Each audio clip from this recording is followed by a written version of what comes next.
Kia ora, Taurus. This is your reading, your storyline for the new moon in Libra, which is happening tomorrow here. And, you know, it's certainly been a challenging week, I think, for some people, for a lot of people, and we persevere here. Taurus, there has been a theme running through a lot of these readings, which is about really just holding your center point, you know, and not flying off the handle at anything and everything. Yeah, check out any other readings that stand out for you in terms of title. And thank you for liking, subscribing, commenting. It just so helps to get these videos seen by more people. So I thank you very much for that. And thanks for coming back if you are. And if you're new, welcome in. Let's get your story out, Taurus. All right. We're looking at this new moon in Libra. There's a solar eclipse.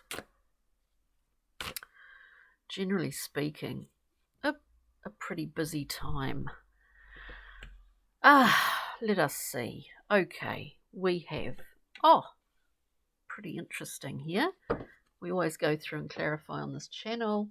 And we also have a rock, mineral and crystal card for you face down that I shall pull up at the end. So Taurus, we're coming in here with the 6, starting out with the 6 of Swords. One of my favourite cards because it is invulnerable. You know, we get this idea here that we're moving. We might be moving to a calmer place. We also may well just be moving to a calmer place psychologically, emotionally, and all of that kind of stuff. So it's a wonderful card. We don't need to tell everyone about it. It might be quite a silent movement. Nevertheless, it is bloody good. That's all I can say. We're coming in here next with death. We have a transformation occurring. Whatever area that is in your life, in yourself, maybe we'll see some glimmer of that as we clarify. But it is as if you've let something go in order to enter into this new zone, this transformative period. Knight of Discs comes up next. Reliable and solid. Exactly what we need when we're going through a transition. If someone around us is transitioning, or if we just within ourselves are transforming. This is a great night. Making sure that everything thus far is getting organised, managed, and distributed to where it needs to go. It's a great thing and very, very strong, reliable card. We then have the Emperor, another strong, reliable card in its highest polarity, the Emperor. As we see here, he has a very firm throne, a very firm seat. Highest polarity, making sure everyone is okay. Lowest polarity, being rigid and restrictive. So let's go through and clarify for you, Taurus. 6 of Swords, a calm place. We've got 2 11s here with that 4 of Wands, and it is a homecoming. It's a beautiful place where you belong. Your homeland, the place where you belong. Now from this place, and a homecoming, you know, from this place we can do amazing works. We can do amazing things. Death, please. Transition, transformation. It's not a literal death in most cases. Here we're talking about a personal transformation. We've got the Emperor trying to come out here on this deck as well. We've got transition. Can we just have one more card for Taurus, please? We've got 2.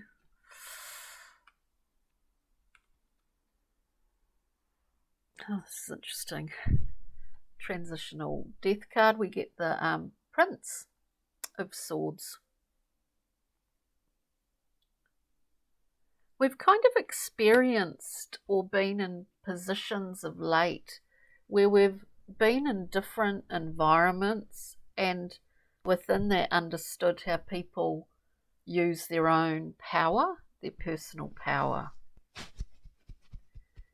The Prince is about learning that in this particular deck, is about learning the machinations of power, how it's used, how we use our own, how much is it intertwined with our self-esteem and our ability to choose.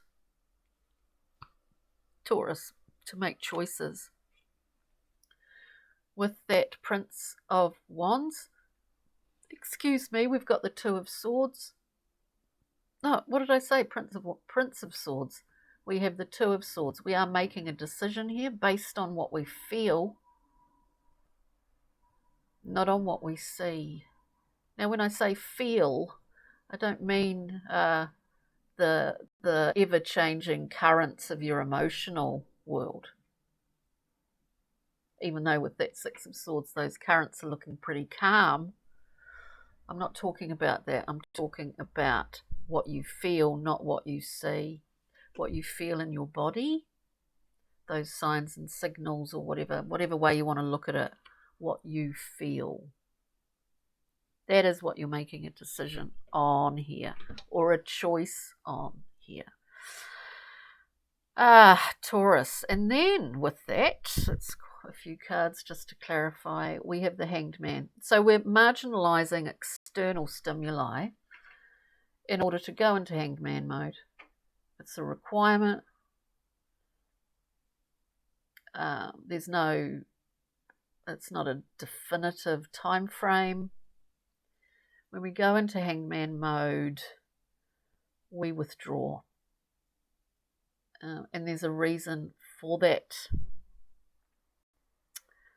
We marginalise interference from external sources here in order to come out with a different perspective. It's quite a if there's a transition going on here, which there is with death, this is like a double, this is double it. The Hangman goes along with that very well. Double, I'm starting not to make much sense here, Taurus. So, if we continue, Knight of Discs. Hang on a moment. So here we are, Taurus, with the Hanged Man. A shift in perspective, hand in hand with the Death card. Right, Knight of Discs. Oh, I had to pause that for a moment. Knight of Discs, the manager, consummate manager, gets things done in a reliable manner.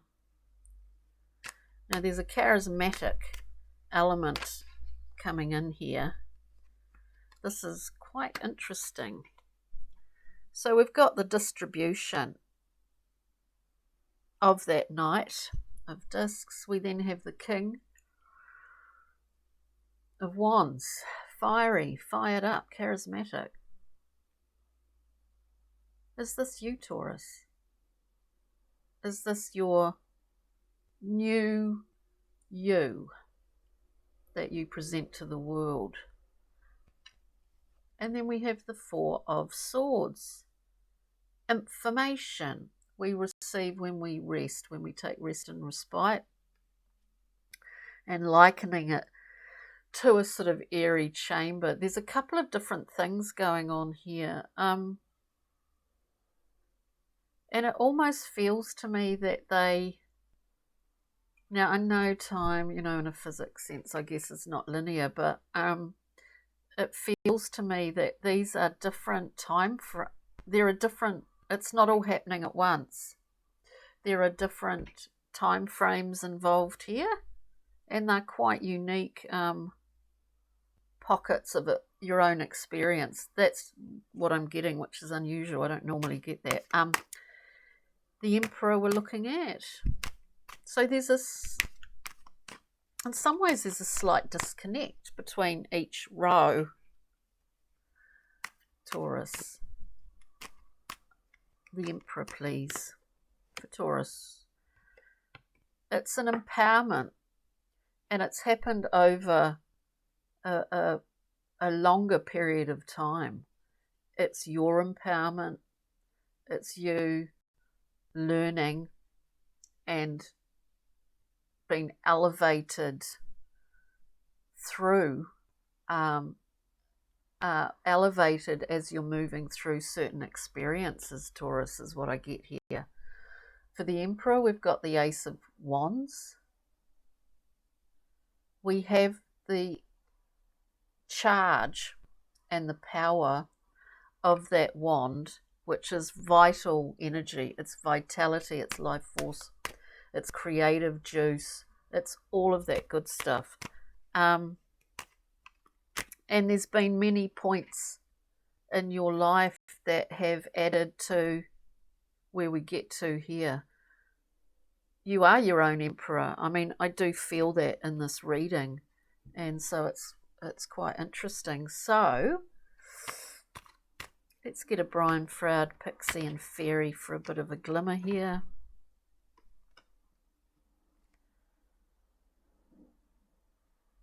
We want to wield that wand, Taurus, as our own emperor with a large level of wisdom, don't we?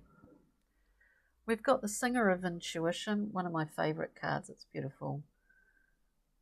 And I think you've been assisted throughout the process of this, which is over an extended period of time, is just what I feel in this reading. It's kind of interesting. Rock mineral crystal for you, Taurus. Smoky quartz dispels negative energy. Home protection, earth connection, achieving career success. And this is what I see in this reading. And it's like peak moments are presented here. But the timeline is so long. It's kind of interesting. So we have smoky quartz for you, Taurus.